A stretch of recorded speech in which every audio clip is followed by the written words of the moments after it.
In a quiet village nestled between rolling hills and a whisper-thin river, a young woman named Amina carries a heavy burden. Her heart, once vibrant and full of life, has been silenced by a tragic past.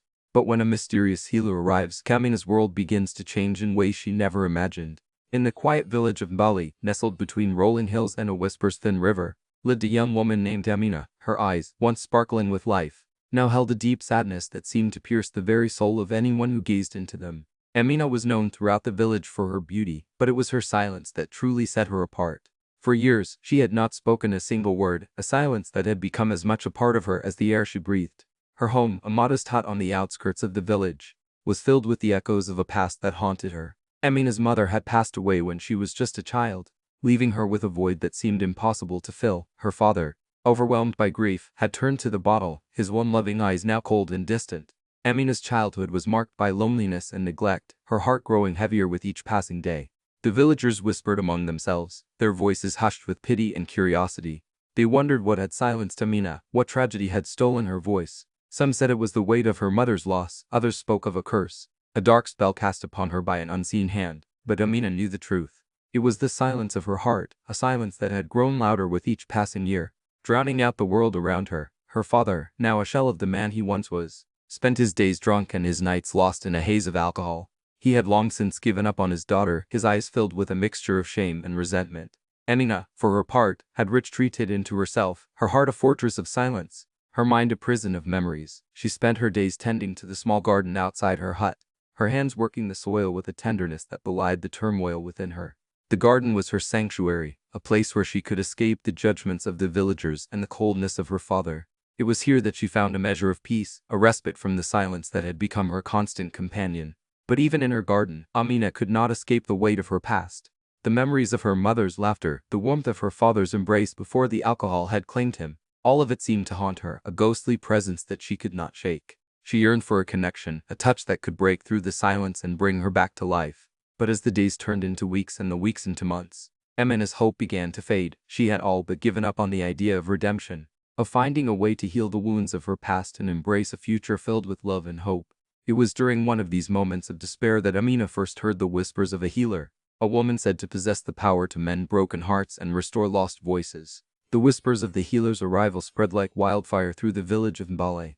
They spoke of a woman named Mama Nekaldi, who traveled from village to village, bringing healing and hope to those in need. Her reputation preceded her, tales of her miracles echoing through the hills and valleys. Amina, initially skeptical, found herself drawn to the idea of redemption. Could this enigmatic healer truly mend the silence that had plagued her for so long? One afternoon, as Amina tended to her garden, she noticed a figure approaching her hut.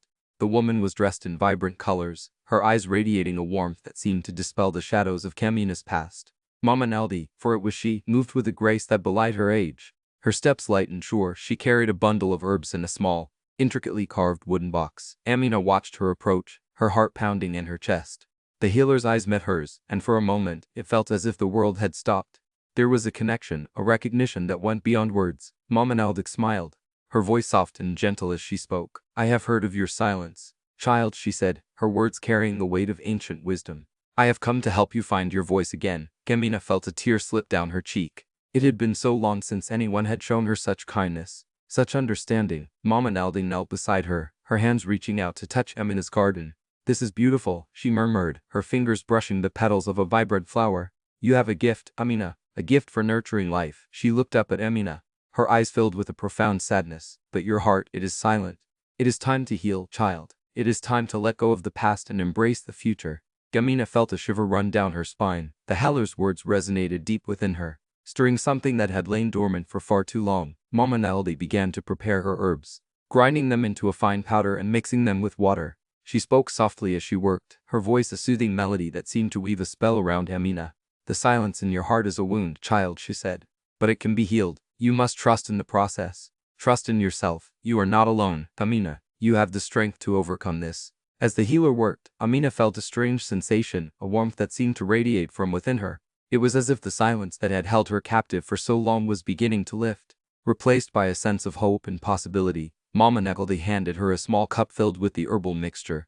"Drink this, child," she said, her voice filled with encouragement. "Let it heal you from within." Amina took the cup. Her hands trembling slightly, she looked into the healer's eyes, saw the faith and the love reflected there. and took a sip. The liquid was bitter, but it was also invigorating, filling her with a sense of vitality that she had not felt in years. As she drank, she felt a surge of emotion, a flood of memories both joyous and painful. But through it all, there was a thread of hope, a promise of redemption and love. Mama Naldi watched her closely, her eyes filled with a mixture of pride and compassion. "You are on the path to healing, Amina," she said softly. "Trust in yourself, and trust in the journey. You will find your voice again, and with it, a future filled with love and hope." As the healer left, Amina felt a sense of peace settle over her. The silence in her heart was not gone, but it was no longer an impenetrable wall. It was a doorway, a gateway to a new beginning. Amina's journey to redemption began in earnest the day after Mama Nakaldi's visit. She woke with a sense of purpose, her heart lighter than it had been in years. The healer's words echoed in her mind, a constant reminder of the path she had chosen to walk. She started each day with the herbal mixture, its bitter taste a symbol of the challenges she would face but also of the strength she would find within herself. Her garden, once a sanctuary of solitude, became a place of healing and growth. As she tended to her plants, she found herself talking to them, her voice soft and tentative at first, but growing stronger with each passing day. The village, noticing the change in Kamina, began to whisper again, but this time their voices were filled with hope and curiosity. They saw the transformation in her, the way her eyes sparkled with a newfound light, the way her steps were lighter, more confident. Word spread quickly, and soon villagers began to seek Amina out, drawn to her quiet strength and the promise of healing that seemed to radiate from her. Amina, with Mama Nalda's guidance, started to share her knowledge of herbs and healing. She taught the villagers how to cultivate their own gardens, how to use the plants to heal both body and soul. Her father, seeing the change in his daughter, began to sober up, his eyes clearing of the haze that had clouded them for so long. He watched Amina from a distance, a mixture of pride and regret in his gaze. One day, as Amina worked in her garden, she felt a gentle touch on her shoulder. She turned to see her father, his eyes filled with tears. "Amina," he said, his voice trembling, "I am so sorry. I let you down, and I let myself down. But I see the strength in you now, the healing you bring. I want to be a part of that." Amina looked at her father, seeing the sincerity in his eyes. She took his hand, her touch gentle but firm. "It's not too late, father," she said, her voice steady and reassuring. "We can heal together." Her father nodded, a tear slipping down his cheek. "I will try, Amina, I will try." As the days turned into weeks, Amina's garden became a place of pilgrimage for the villagers. They came seeking healing, seeking hope, and finding both in the quiet strength of Kamina and the wisdom of Mama Naldi. Amina's voice, once silent, now filled the air with words of encouragement and love. She spoke of her journey, of the pain and the healing, of the redemption that came from within. The villagers listened, their hearts touched by her words, their spirits lifted by her presence. Amina's path to redemption was not an easy one. There were days when the silence threatened to return, when the weight of her past seemed too heavy to bear. But she held on to the words of Mama Naldi, to the love and support of the villagers, and to the strength she found within herself. She knew that healing was a journey, not a destination, and she was determined to walk that path, one step at a time. As she stood in her garden, the sun casting a golden glow over her, Amina felt a sense of peace and purpose. She had found her voice, and with it, a future filled with love and hope. The silence in her heart was a thing of the past, replaced by a melody of redemption and renewal. And as she looked out at the villagers, their faces filled with gratitude and love, she knew that she had found her true calling. As Amina's reputation as a healer grew, so did the number of villagers seeking her help. Her days were filled with tending to the sick and the broken, her nights with preparing herbs and mixing potions. The village of Mbali thrived under her care, the air filled with laughter and the scent of blooming flowers. Amina's father, now sober and dedicated to his daughter's mission, assisted her in the garden and with the villagers, his presence a constant reminder of the redemption they had both found. One evening, as Amina sat by the fire, her hands busy with grinding herbs, she heard a soft knock at her door. Standing outside was a young woman, her eyes filled with desperation and fear. "Please, Amina," she whispered, her voice trembling, "my child is sick. The healers in the next village could not help him. I heard you have the gift of healing. Please save my son." Amina's heart went out to the woman. She remembered the feeling of helplessness, the desperation that came with watching a loved one suffer. She nodded, her voice steady and reassuring. "Bring him to me. I will do what I can."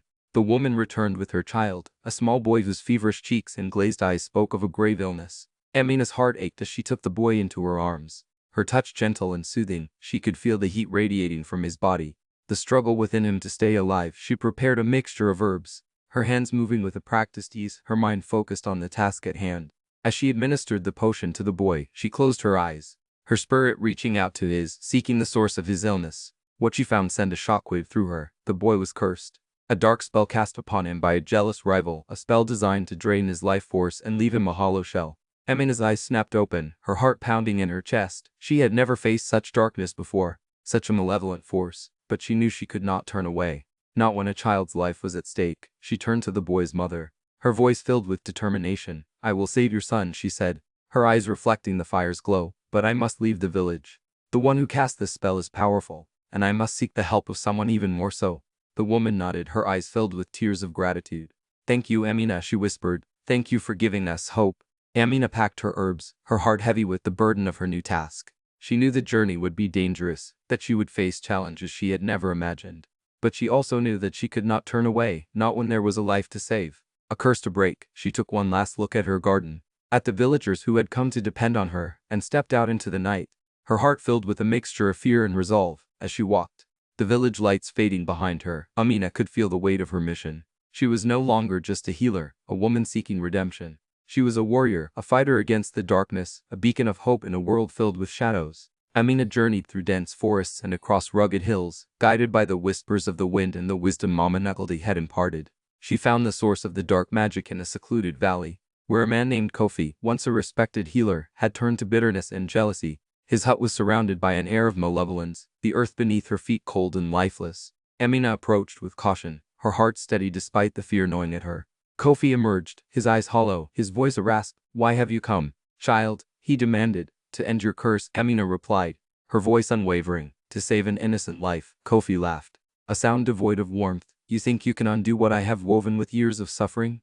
I was once like you, foolish and hopeful, but the world broke me. Now, I break others." But Amina saw the pain beneath his rage, the wounded healer longing for redemption. "I know loss too," she said softly. "I too was broken, but healing isn't about power, it's about love." She reached into her bag, pulling out a single golden flower from her garden, a symbol of everything she'd overcome. "This flower grew in the ashes of my silence. Let your heart heal." Kofi, he hesitated, his hardened facade cracking. In that moment, Amina pressed the flower into his hand. A radiant light burst forth, dissolving the curse. Kofi crumbled, weeping. The earth around them bloomed with color as the darkness lifted. Returning to the village, Amina found the boy fully recovered. Word of her triumph spread, cementing her legacy as Mbali's greatest healer. She built a sanctuary where all were welcome villagers, former rivals, and Kofi himself, who became her apprentice. Years later, an elderly Amina sat in her sanctuary garden, surrounded by laughter. Her father, now a proud grandfather, played with her own children. Mama Nekeldi's spirit whispered in the wind, "You have become the healer I always knew you could be." Amina smiled, her heart overflowing. The silence was gone, replaced by a symphony of love, a testament to the healing touch born from a one silent heart.